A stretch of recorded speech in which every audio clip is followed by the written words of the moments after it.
We've gathered here for a conversation about the future of public universities. We believe their future will be incredibly bright, but to flourish, it must be different from the past and the present. The present models that we have, the present platforms that we have, the present systems that we have taken us to where we are, and unless we can find a way to reorganize, restructure, and move in new directions, we're not going to be able to get up to the next step. Please join me in welcoming the former Prime Minister of the United Kingdom, Tony Blair. I'd like to give my thanks to, obviously to Governor Bush, Governor Hunt, to Randy Best and everyone at Academic Partnerships. And it's a real pleasure to be with you in Dallas, Texas, and to address the Future of State Universities Conference.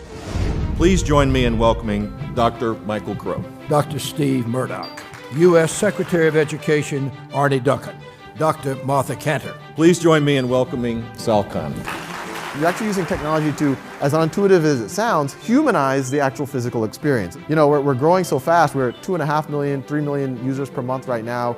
This time last year was 1 million, so we're growing about threefold a year. So there's a lot of people that you can immediately engage with. Dr. Walter Bumpus.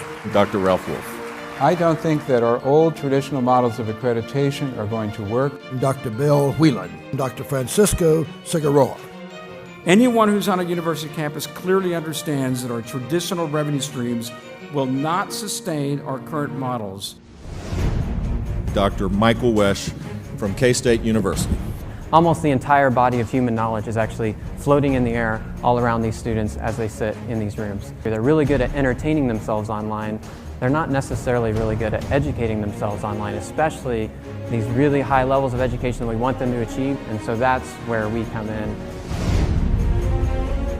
Former Prime Minister of Australia, John Howard.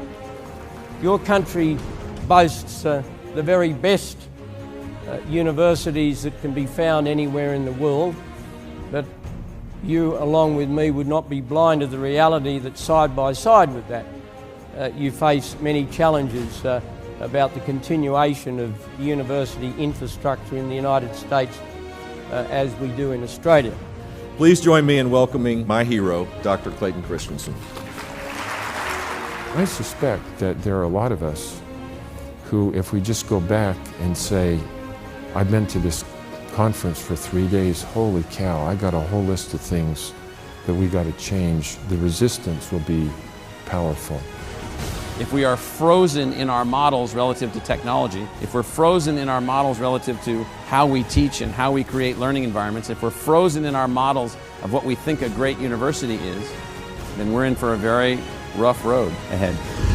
Somebody said to me yesterday that they had not ever been to a conference like this. That's because there's never been one before. If you looked in the past of higher ed, there has not been any disruption of any substance. But online learning now, in our view, changes the game quite remarkably.